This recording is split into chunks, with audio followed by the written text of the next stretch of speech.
We make things. We use our hands, minds, and machines to build, to fix, to improve. We're known as do-it-yourselfers, home improvement fans, fix-it fanatics, inventors. At our core, though, we're all makers. So let's jump in and make something. Hi, I'm Ron Hazelton. Welcome to the show. You know, exposed ceiling beams are more popular than ever. Made of polyurethane, they're realistic, lightweight, and best of all, easy to install. Today, I'm going to show you how. If your deck needs a bit of reviving, well, you're in the right place. Coming up is a quick lesson on cleaning and brightening, something you can do in a single day. If you've got bare spots in your lawn, then you'll want to see my suggestions for reseeding them. So let's get started. These days, a lot of folks are interested in bringing back old world style using faux wood ceiling beams. They can add a rustic flair to just about any room. Best of all, faux beams are easy to install, making them an ideal do-it-yourself project. They're convincingly realistic, with variegated colors and deeply embossed grain and texture. Despite their realistic appearance, they're extremely lightweight, since they're made of high-density polyurethane and hollow inside. The beams are available in a wide range of colors, wood species, and sizes. In this video, I'm going to show you how to install these beams. We'll begin by locating the ceiling joists. Well, I've used the stud finder to locate the ceiling joists, and I've marked them in blue tape. Now, if I were going to run the beams this way, I could actually attach them to those joists. But in our case, I want to run the beams in this direction. They'll never cross over the joist, so we're going to have to use a different hanging system. Now, this is a mock-up of the hanging system we're going to use. These two rails, or simply 2x2s, are going to be attached to the ceiling, and then the beam would slip right over them like that. The next step is to determine how far apart we want the beams, then to measure and mark the location. Measuring the inside of the beam tells us how far apart the outside edges of the rails need to be. I'll measure half that distance on each side of the center point and draw lines. Alternatively, I could make up a simple gauge that's the same width and use it to mark the rail locations. The masking tape we put up to mark the ceiling joist locations can now be taken down. I drive in a nail on the line for the outer side of the rail, loop the end of a chalk line over it, move to the opposite wall, hold the other end of the chalk line on the edge mark there, and snap. I repeat the process for the other outside line. Now there are a pair of rail location lines for each beam. Now that the chalk lines are up, it's time to start installing the rails. I begin by marking the rails at 36-inch intervals. Then drill a 1/4-inch hole on the marked spots. This part is best done with two people, so I ask my friend Justin to lend a hand. We make certain the edge of the rail is aligned with the chalk line, then drill through the holes in the rail and into the ceiling.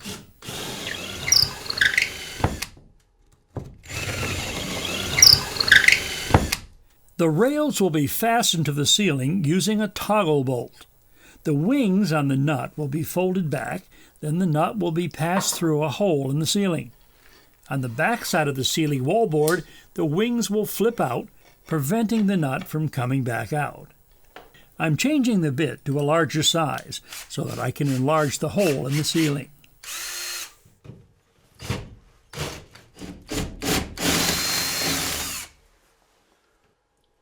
Then I insert the toggle bolt through the hole in the rail, spin on the toggle nut, pinch the wings together,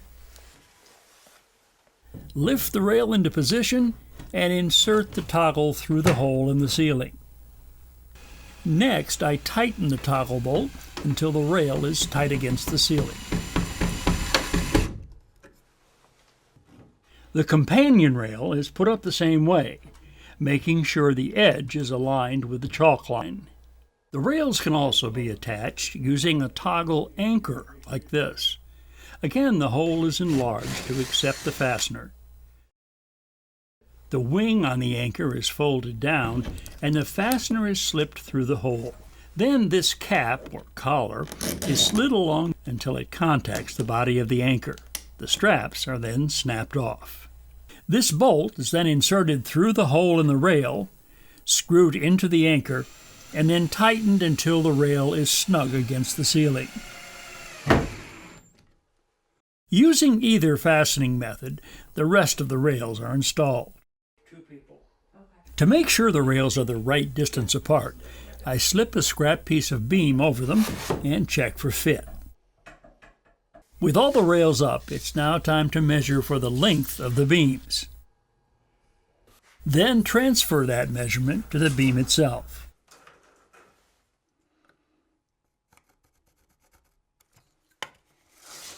Using a speed square and a scoring tool, I mark a line on 3 sides.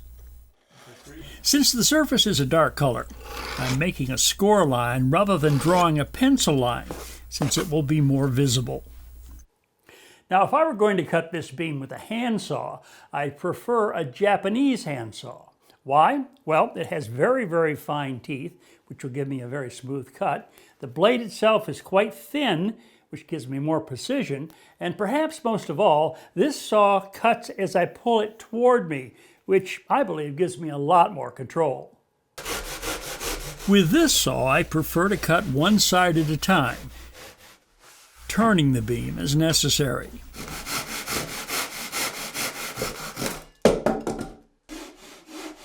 The beams can also be cut with a conventional handsaw.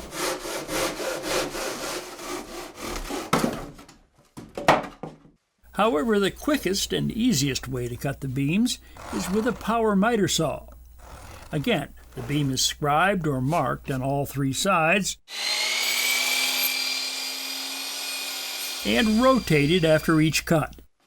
This is because most blades are not large enough to cut completely through on one pass.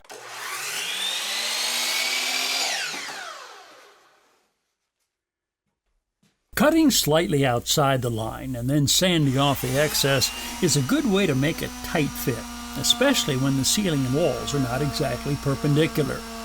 This can be done with an orbital sander or a sanding block. With the beams cut to length, it's time to put them up by simply slipping them over the pairs of rails. If the beams are large, 12 to 16 inches, it's advisable to apply a bead of construction adhesive to the outside edges of the rails before slipping the beams in place.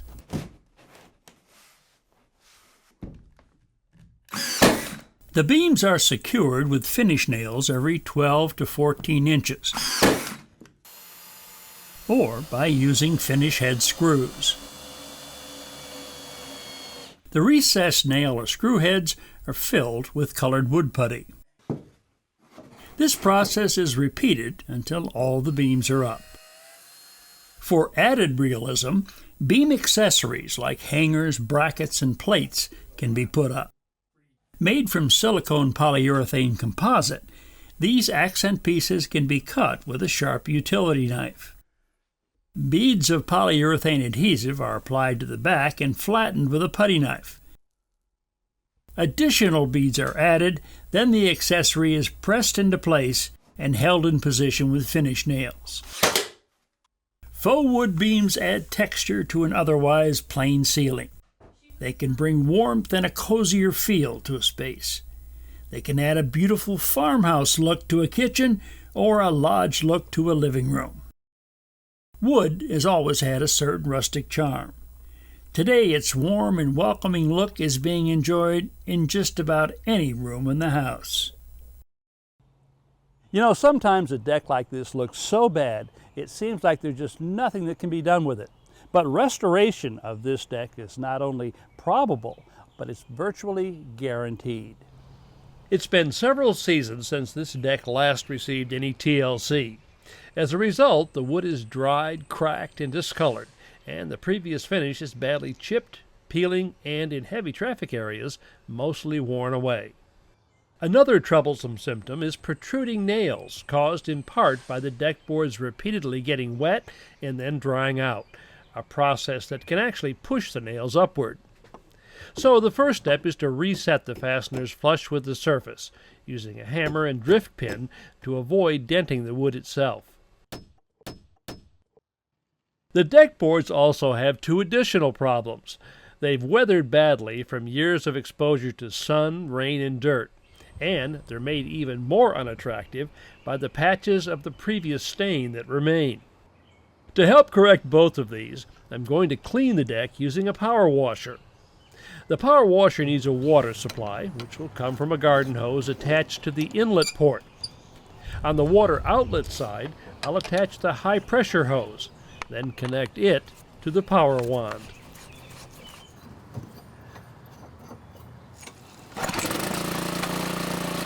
Power washers typically have interchangeable tips that create a fan-shaped water pattern. For this project, I'm using a 15-degree nozzle, which will provide a more aggressive cleaning action. To avoid damaging or etching the wood, though, it's important to keep the wand moving at all times and to hold it at least 6 to 8 inches from the surface. When using this tool properly, the results are immediately visible.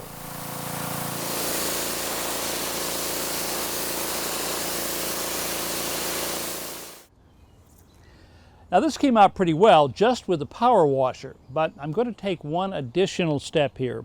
I'm going to apply a deck cleaner and brightener just to take off any residue and lighten up some of the darker spots. Before beginning, I'm wetting the grass and shrubs near the deck. This will dilute any cleaner that runs off the edges.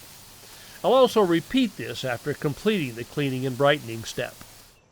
This 3-in-1 wood cleaner from Thompson's Water Seal removes stains from dirt, mildew, algae, and fungus, eliminates tannin and rust stains, and brightens the wood, bringing it back closer to its original color.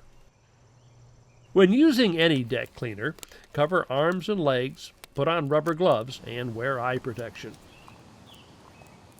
Pour the cleaner undiluted into a sprayer, screw on the top, then pump 25 to 30 strokes to build up the pressure.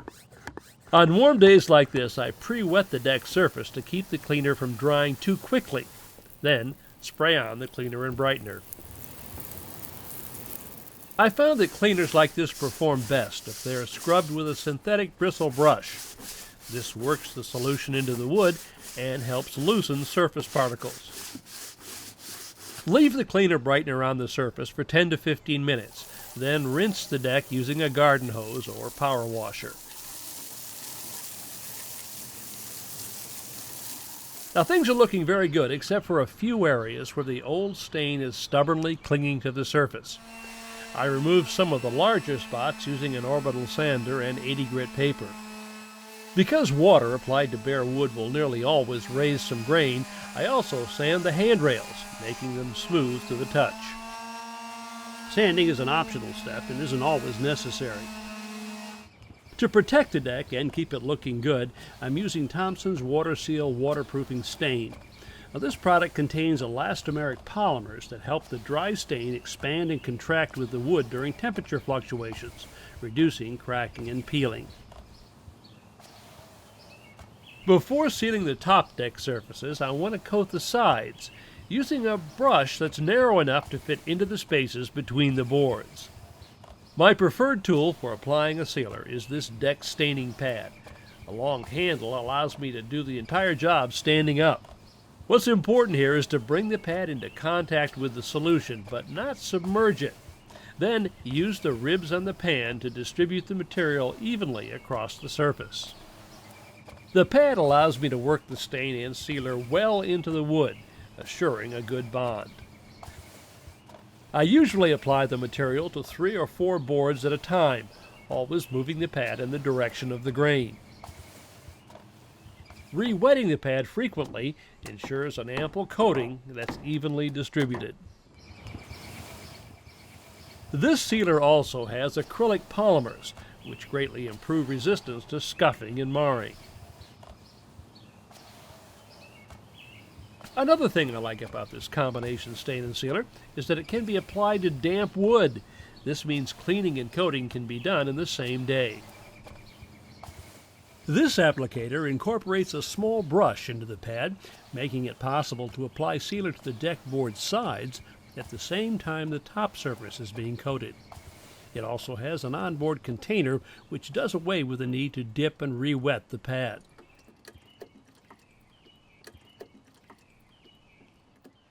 The thumb dial and trigger determine the flow rate to the applicator head. I prefer a smaller pad when it comes to applying material to railings and balusters. On vertical surfaces, apply the sealer from the bottom to the top to avoid drips and runs. This sealer dries to the touch in about 2 hours and is resistant to mildew and UV damage from the sun. Because it's semi-transparent, it does an excellent job of concealing any color variations in the wood itself by creating a blended yet natural look. Well, although it may have looked hopeless in the beginning, you've got to admit, this turned out beautifully. And it's a project that you can do in a single day.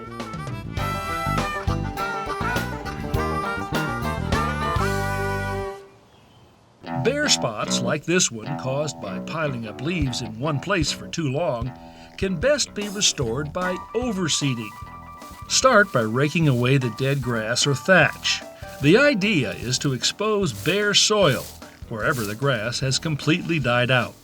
To grow, grass seeds need to be in contact with earth. A seeding soil like this can help ensure a good growing environment. Shovel it on, and then distribute it so that it's 1/2 to 1 inch thick. Now it's time for the seed. Here's where you might want to go online for a little help in choosing the right one. For smaller spots like this, a handheld spreader is very easy to use. Be sure and set the spreader gate according to the recommendations on the bag. Load the hopper with seed and start broadcasting.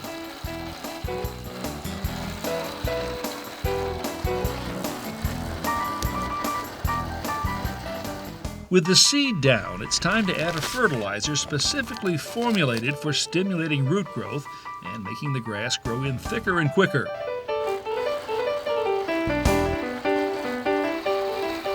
Next, rake lightly to put the seed in direct contact with the soil. Then apply more soil on top and spread it out, leaving it about a 1/4 inch thick. Finally, give the newly seeded area a good watering and continue watering daily until the grass is established.